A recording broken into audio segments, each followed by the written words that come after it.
Tere minu poolt, et räägiksin siis häirekellast ja jah, alati võib vahele segada ja küsida küsimusi. Ja,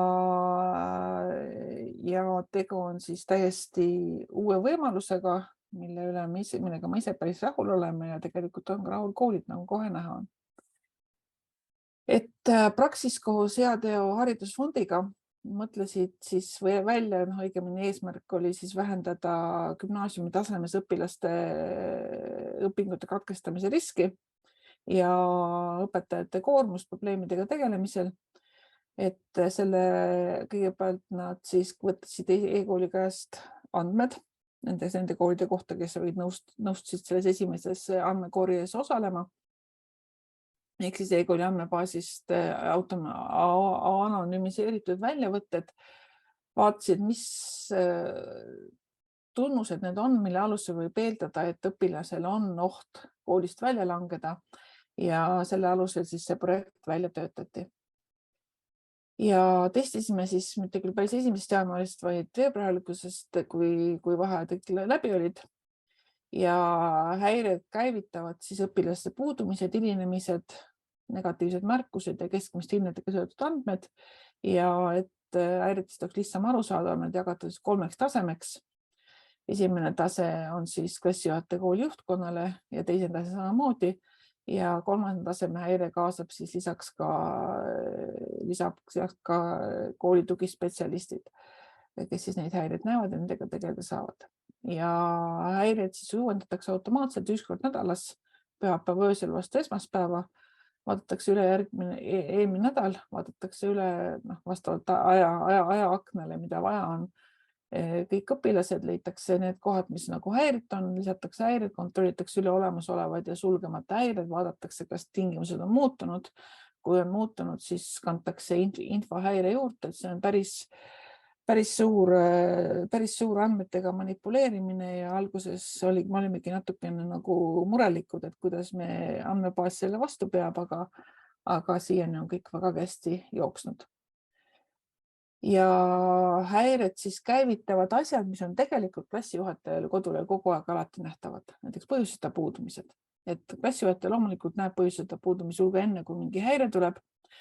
Samuti ta näeb, kui õpilane näiteks põhjusega pikemalt haige olnud või karantiinis või kus iganes need õpilased tänapäeval on, kui ta on hilinenud palju, kui ta on saanud mingis aines puudulikke, aga et kui puudumised ja hilinemised on päris selged, nad tulevad puudumiste päevikus kenasti välja ja õpetaja teab, kuhu oma tähelepanu suunata, siis märkuseid tihtipeale üle ei vaadata ja samuti puudulikud hinded viimasel 4 nädala jooksul aines tulevad päris keeruliselt välja, et kui te just hinnete lehe võtate niimoodi lahti ja vaatate seal 4 nädala ainete 4 nädala ajaaknas hindeid, siis te võite näha, et mõnes aines on nagu palju puudulikke hindeid tekkinud ja klassi keskmist hinnet ka 4 nädala kohta on päris keeruline arvutada, nii et need on need asjad, mis on tegelikult ka õpetajate poolt loetud, et on päris kasulikud.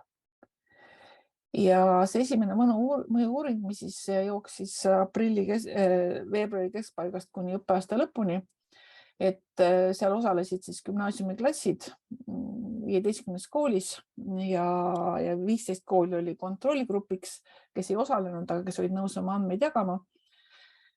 Tekkis siis selle aja jooksul nendes klassides üle 10 000 häire ja keskmiselt tuli kooli kohta siis ligi 700 häiret. Oli klassi, kus oli 15 häiret ja klassi, kus oli 475 häiret.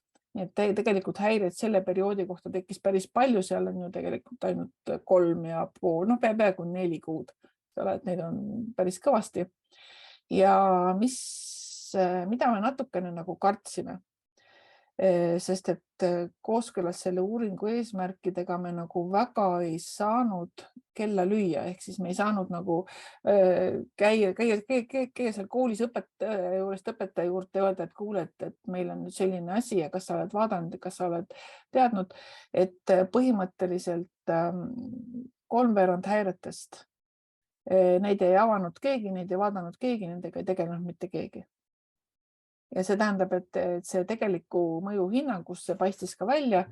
Kui lühidalt kokku võtta, siis oli nagu mõju mõju just hinnetel, oli teatav mõju olemas, et õpilased, kellel oli enne selle mõju, esimese poolaasta jooksul enne selle häirekella käivitamist olnud puudulikke hindeid, nende puudulikud hindeid jäid peale see häirekella käivitamist väiksemaks, kas oli nüüd häirekella tegu või oli see, et õpilased üldse kevade poole hakkavad hoolega õppima. Aga puudumistel jah, väga nagu sellist mõju ei avaldatud, aga mõju-uuringu lõpudokumenti meil käes ei ole, nii et see oli selline esialgne arvamus, aga jah, et see nagu, et see on see, mida me tahaksime nüüd selles etapis vältida. Ehk siis me tahaksime tõesti suhteliselt agressiivselt ja ka koolijuhte kaasates öelda õpetajatele, klassijuhatajatele, et kuule, et sinu koolis on see häirekella moodul, et vaata ometi, tegele tutvu ja pane need häired kas või kinni, et ei oleks 75%. Ja häirekella moodul töötab siis niimoodi, et te klikite lahti oma klassi häirekella, näete oma klassi õpilasi ja iga õpilase juures, ainult neid õpilasi loomulikult, kellel häired on, avate õpilased, näete häireid, saate häired avada ja siis otsustada, kas te sulgete selle häire või siis tegelete selle häirega edasi. Need tegevused me käime ja siis sulgete, nii et need tegevused me käime nüüd järgnevalt läbi.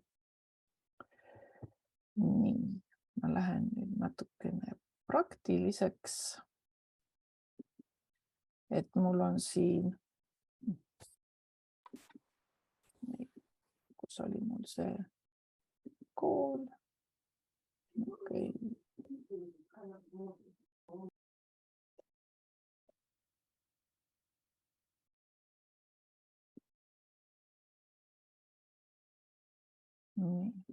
uuesti. Kasvõi oli vahepeal kinni läinud. Et see, et häirekell ei oleks nagu väga peale tükkiv.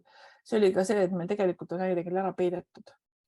Et kui ta oleks siin kohe õpetajal nina ees või siis oleks klassid lehel, siis nad leiaks üles, aga antud juhul peab õpetaja tegema valiku. Ja sellel inimesel on 3 rolli, et ma lähen kohe klassijuhataja vaatesse. Ja klassijuhatajana, kui mul on mitu klassi, näen ma siin mitut klassi, kui mul on üks klass, siis ma näen oma klassi. Ja ma näen, et minu teisel klassil on siis 6 uut häiret, 4 häiret, millega ma olen tegelenud ja 9 suletud häiret. Ja lahti klikkides ma siis näen, et need lapsed 5 õpilasel on mul need häired. Ja kui ma tahan näha, mis häired neil õpilastel on, näiteks mis häired on Maril, siis ma seda näen ja Matilda häired ja Justini häired ja paha poiss Justin on Stella häired ja Adalberti häired. Ja need häired, mida ma olen juba ära sulgenud. Matildal ma olen sulgenud juba päris mitu häiret. Mariannal ja Adalbertil. Nii et selles mõttes need kõik selle õppeaasta jooksul tulevad häired on teil käeulatuses. Ja kohe on küsimus selle kohta, eks ole, et mis saab eelmise õppeaasta häiretest. Eelmise õppeaasta häired me kustutame ära sel hetkel, kui teie koolis vana õppeaasta lõpeb ja uus algab täiesti maha, plats puhtaks. Nii et kõik koolid, kes nüüd alustavad ja kes võib-olla juba eelmine kevadel natukene proovisid, siis tegelikult on neil tühi leht. Seal on sees siis selle esmaspäevased häired, mida arvatavasti ei ole, sellepärast, et tavaliselt see häirete kogumise ajavahemik on 2 nädalat ja 4 nädalat, nii et hetkel veel häired tulla ei tohiks. Nii, et see oli siis klassihäirete nimekirjas toimetamine. Ja nüüd siis, kui te olete, see oli siis see haru, kus me asume häired sulgema, meil on häire on avatud, me näeme, et häire avamiseks ei ole põhjust. Ja me asume häired sulgema. Minna tagasi siia minu klassi. Nii, keda me võtame? Stella. Nii. Et Stella märkused viimase 4 nädala jooksul on olnud palju. Tegelikult ma olen temaga juba tegelenud, Stellat ma ei võta. Nii, hilinemised. Justini hilinemised. Ma näen, et millest on alustatud, eks ole, ta on üks päev olemas olnud, tase on 2 ja see on siis selline väike seletus klassijuhatajale, et viimase 2 nädala jooksul on just olnud üks vähestest oma klassis, kellel on tundidesse 5 või enam hilinemist. Ja ma saan siis vaadata, et kuhu ta on hilinenud. Ma näen, et Justin on hilinenud igal päeval esimesse tundi. Ja tegelikult ma tean, et meil oli koolibussiga probleeme, eks ju. Ja meil oli koolibussiga probleeme ja paljud lapsed ei jõudnudki esimesse tundi. Ja järelikult see Justini hilinemised on põhjusega, kuigi ma ei ole neid tahtnud ära parandada. Ja tegelikult selle häire avamiseks ei ole nagu mitte mingisugust põhjust. Ja samuti ma näen, et mul on siin häiretega tehtavate tegevuste logid. Ma ütlen sulge häire ei vaja sekkumist. Kui häire on suletud, ei saa enam muuta ja ma saan selle katkestada või valida siis ühe põhjustest. Näiteks ma olen juba, ta sai siin 2 nädala eest või 3 nädala eest, me oleme juba sekkunud, parandanud, kõik on korras. Olukord ei vaja sekkumist ja jälgimist. Ma arvan, et ma valin selle. Ja ma saan tegelikult siia veel tegelikult sisestada ka, et selle juhul ma ei saa, ma saan siin muul juhul selgitamise juures. Okei, muu põhjus. Nii, koolibuss ei käinud korrapäraselt ja lapsed ei jõudnud esimesse tundi 2:09 kuni 10:09. Et selline nagu märkus on mulle vajalik ka sellepärast, et kui ma olen selle häire sulgenud, Justinil seda häiret enam ei ole, üks suletud häire viimasel ajal ja kui ma olen suletud häirete juurde, siis on mul siin üks suletud häire, üks töös olev häire ja põhimõtteliselt, kui nüüd kusagil kevadeks tekib Justinile neid häireid siin päris kõvasti, näiteks hilinemise häired on korduvalt, ma saan vaadata, et miks ma mida selle häirega ma teinud olen. Ma näen, mis aja see on tekkinud. Ma näen, et mul on siin lisatud selgitust. Nii, kus see selgitus läks? Ei tea, suletud, nähtud, avatud. Nii et selles mõttes see informatsioon on mul kogu aeg olemas. Ja kindlasti päris paljud häired saabki õpetaja sulgeda ilma seda aktiveerimata. Ehk siis ei ole enam põhjust või siis olete te põhjusega juba tegelenud või põhjused on ebaolulised. Näiteks, ma ei tea, näiteks see, et õpilane on haige ja teie koolis on kombeks panna puudutud tööde eest X-id ehk negatiivsed hinded. Ja see, et peale seda, see asi läks juba korda, kui õpilane tuli kooli ja hinded ära parandas oma. Ja siis selle häirega ongi siis tehtud. Aga nagu te nägite, isegi mingisugune 75% juhtudest häiretest õpetajad tegelikult seda ei teinud.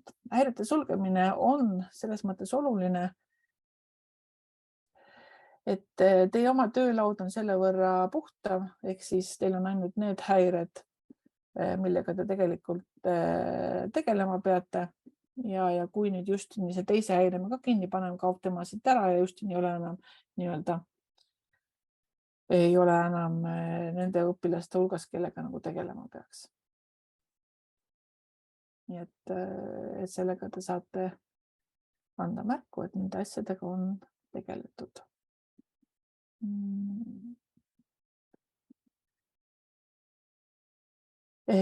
Ja siis, kui nüüd heita pilt selle häirekella aknale, siis tegelikult saab siin teha päris palju asju. Nii, logiraamatut me juba näitasime.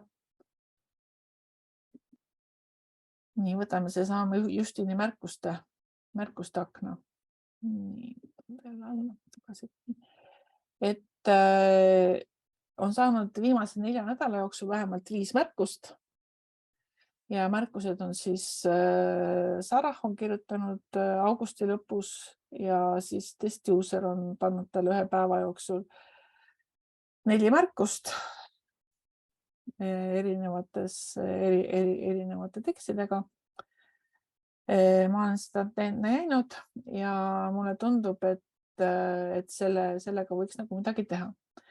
Nüüd mul on siin tegelikult informatsioon selle märkuse kohta, ma võin selle info kinni panna ja selle info jälle uuesti, ma panen praegu märkuse kinni või seda infot avada. Mul on siin olemas õpilase vanemate kontaktid, klassijuhatajate kontaktid, tugispetsialistide nimed, et ma saan nagu vajadusel, just siin on mu oma laps, vajadusel nendega kontakti võtta.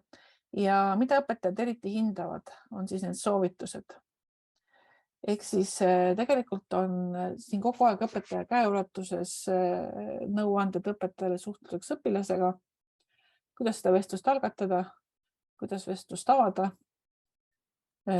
kuidas vestluse ajal huvi tunda, tagasisidet küsida ja kuidas vestlust lõpetada. Et need on 3 keeles.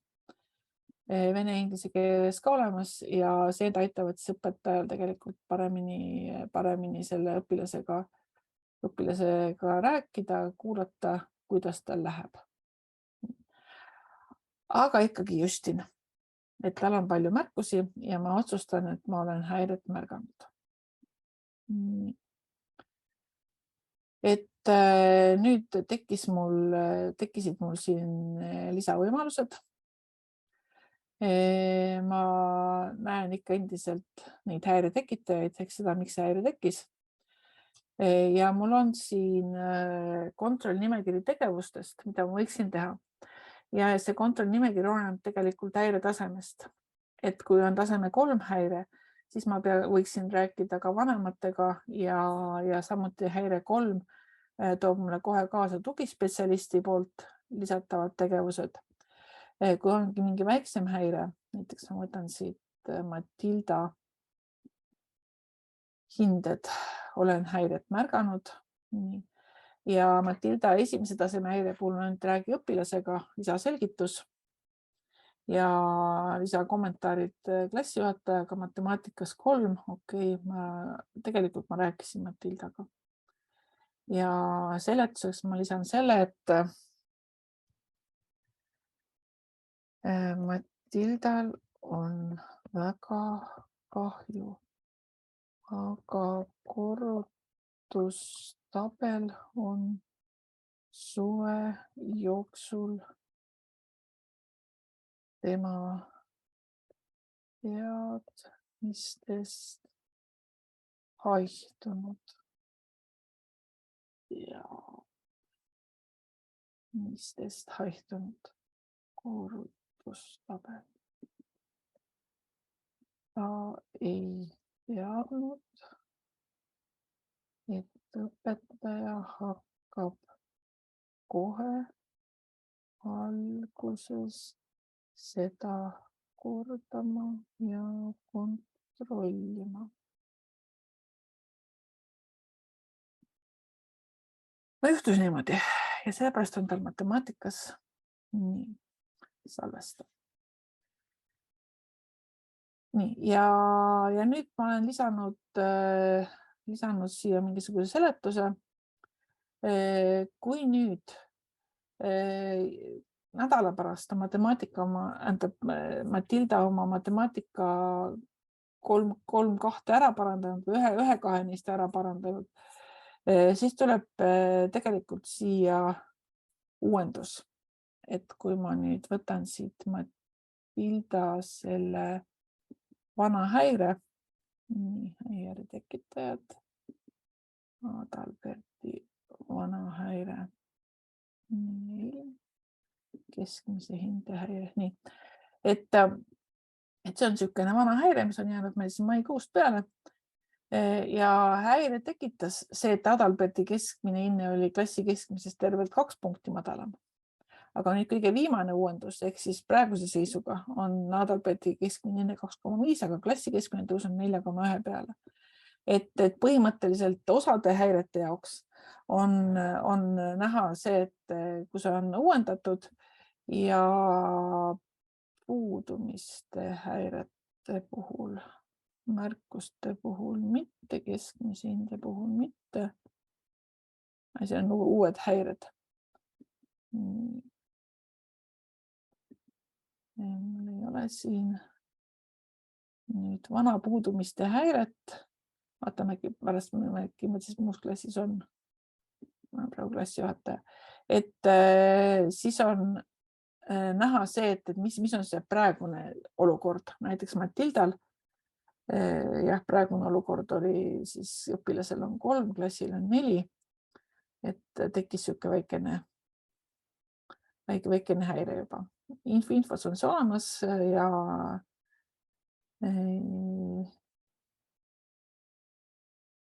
ja nüüd ma olen selle avanud alles 26 päeva tagasi. Häire on olnud olemas 4 kuud tagasi, olen avanud 26 päeva tagasi.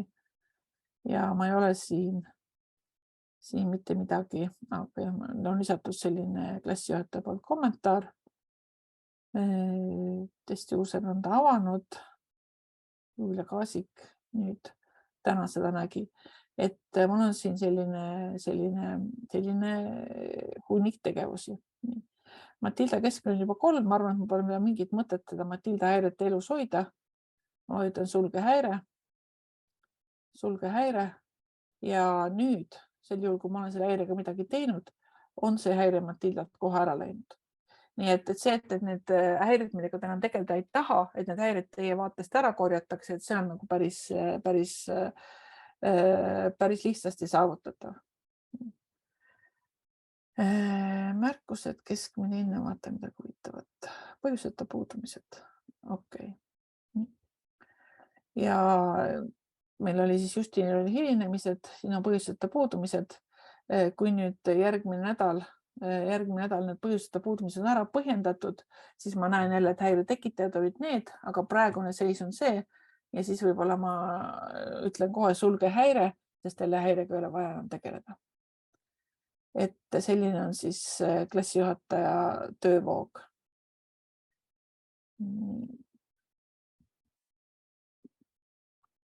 Et me näeme siin alati õpilase nime ja klassi, me näeme seda teksti, mida nagu see mooduliga koos Praxis on koostanud ja on seletus ka, miks selle häire on tekkinud. Me näeme siin häire tekitajaid ja seda, kui kaua see häire on avatud olnud ja võimalusi siis avada ja sulgeda. Näeme siin seda vaja abi ja näeme rolli. Ja see on siis veel kord see protsess, kui olete otsustanud edasi tegeleda, vajutage olen häiret märganud, häire muutub aktiivseks ja saab avada siis soovitused ja kontrollnimekirjas on siis soovitused tegevuseks. On siis see, et räägi õpetajaga või räägi õpilasega, räägi lapsevanemaga. Ma saan selgitusi, kokkuleppeid muuta ja täiendada ja ma saan avada õpilasega seotud kontakte. Ma korraks siia tagasi lähen. Nii, võtan oma Matilda ette. See häire on aktiivne. Ma olen õpilasega rääkinud. Mul on selgitus olemas. Muuda. Võtan natuke aega hiljem. Tore. Vahed on parandatud. No näiteks salvestada. Ja ma otsustan siis selle häire sulgeda. Aktiivne on 7 minutit, väga tubli. Ja nüüd mul Matildat enam siin nimekirjas ei ole, sellepärast et kõik Matilda häired on suletud.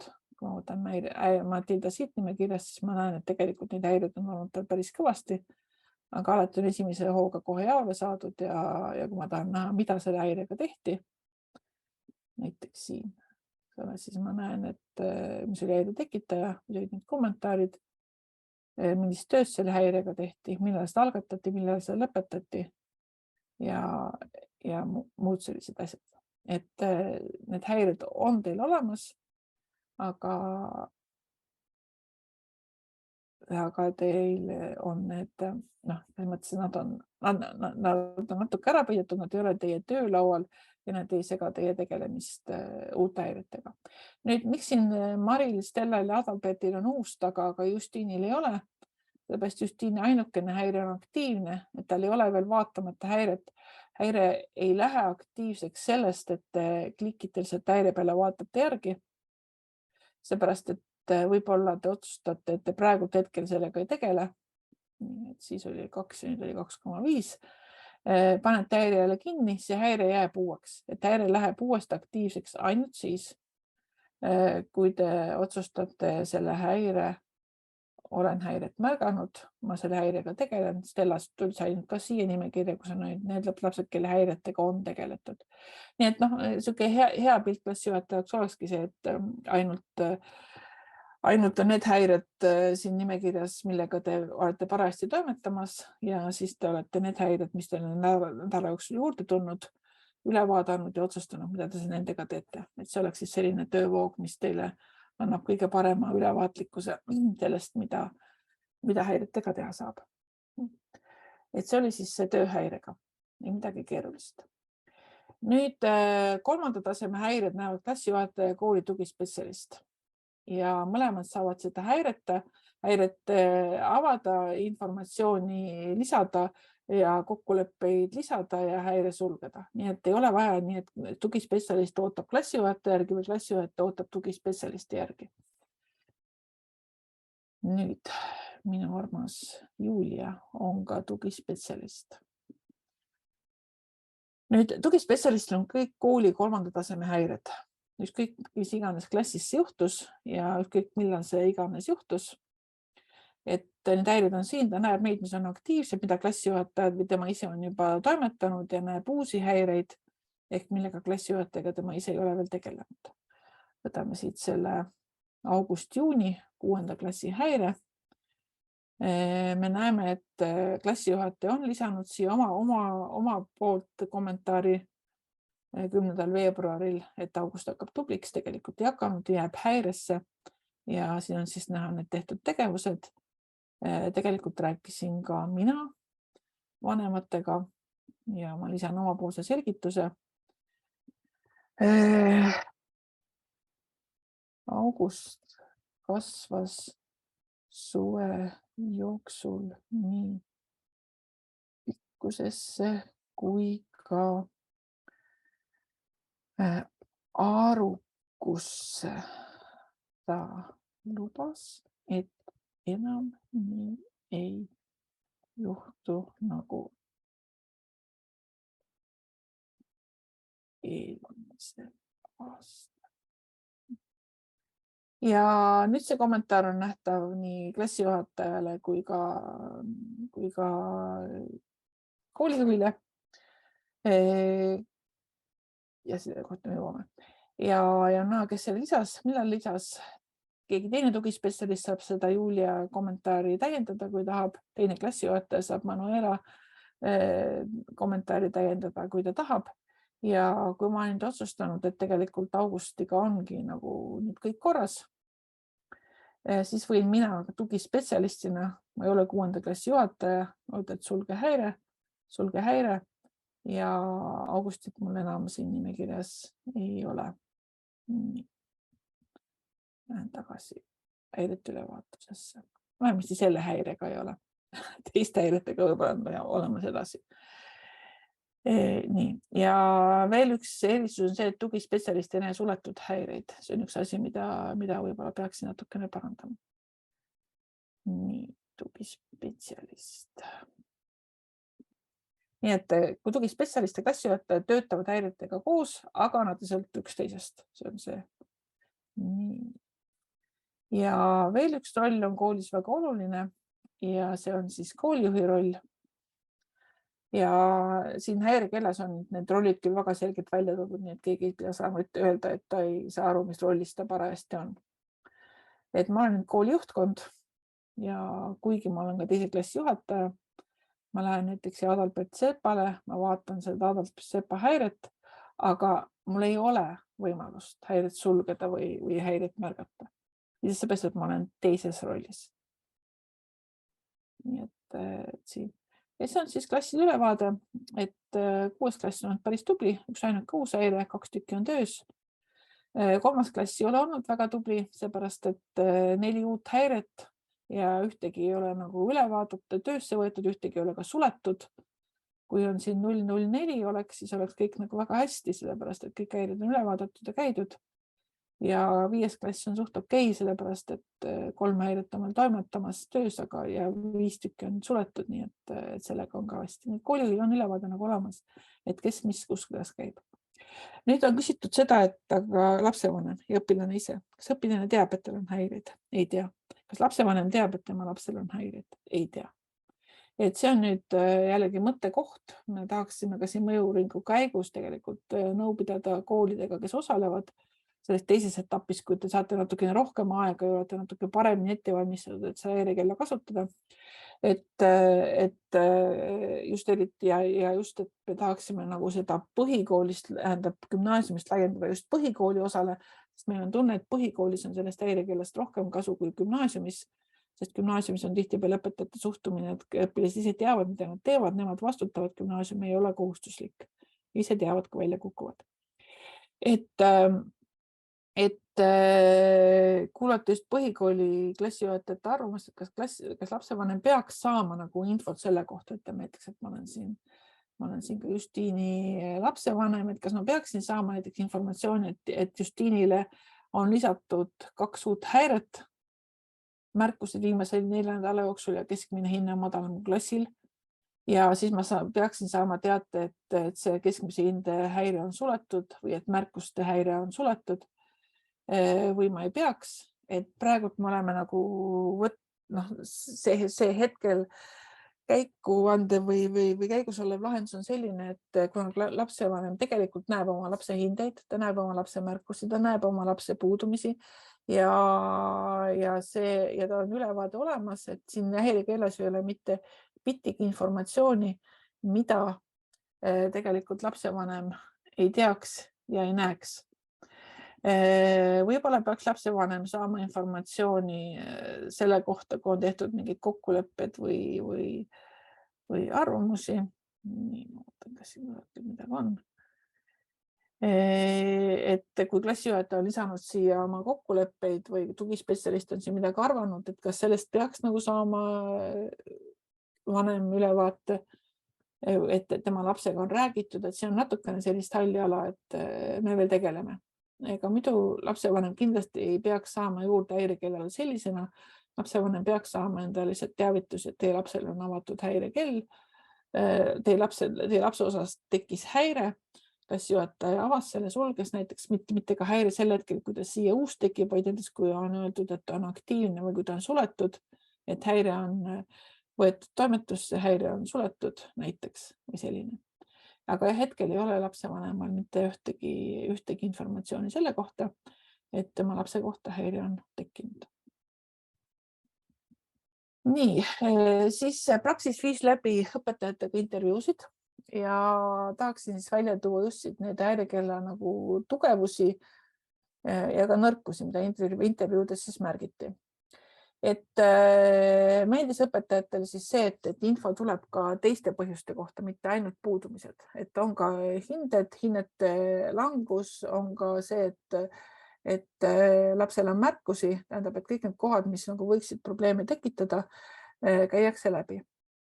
Öeldi, et eriti kasulik on see algavale õpetajale ja kui klass on suur. Et väikse klassi puhul on klassijuhataja ülevaade olemas. Kindlasti on see kasulik ka uue klassiga alustavale õpetajale, mitte ainult koolis oma tööd alustavale õpetajale, sest uut klassi te veel ei tunne ja te ei tea, kellele tähelepanu pöörata. Öeldi, et see mooduli ülesehitus ja navigatsioon häirekeeles on lihtne, arusaadav, loogiline. Seda vestluse abimaterjali hinnati väga heaks ja kasulikuks ja ka staažikamate õpetajate jaoks, et meile tuletada põhiteod ja meeldis õpetajatele, et tekib logi.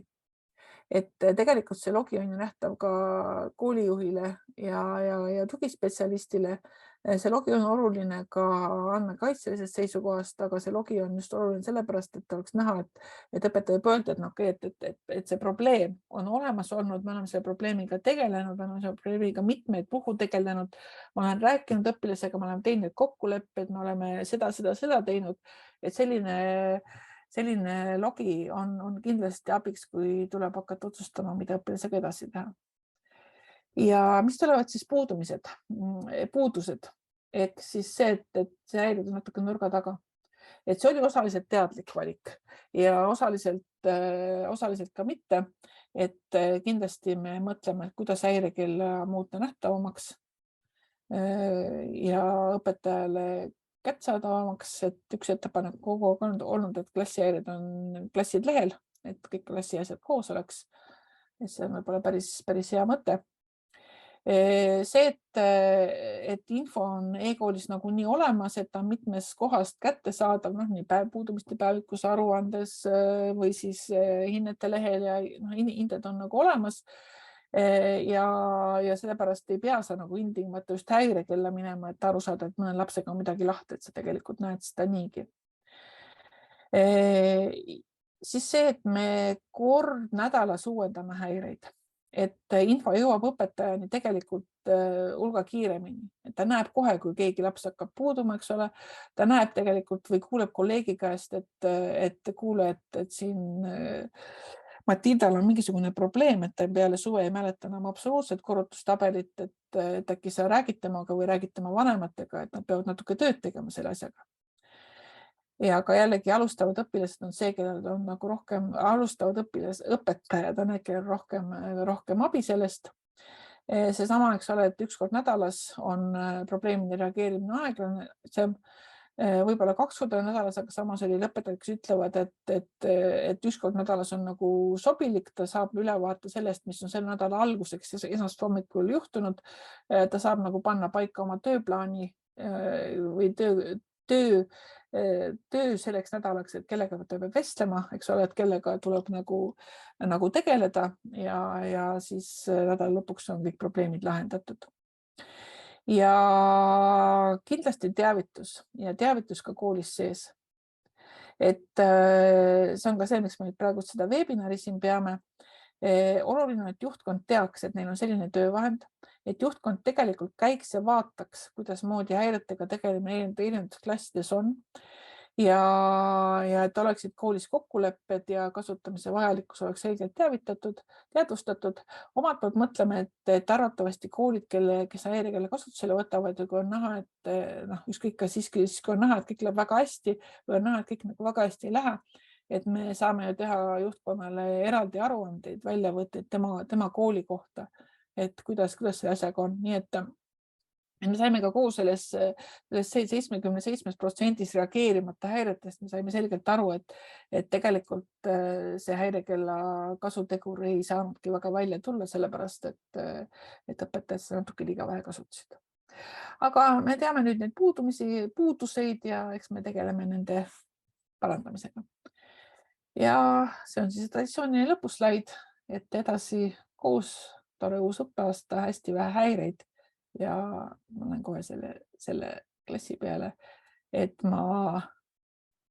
kus see oli see, et ma sooviksin, et teie kõik klassid oleksid need, kus oleks ainult 15 häiret 4 kuu kohta, eks ju, ja mitte see klass, kus oleks 475 häiret 4 kuu kohta. Tänan.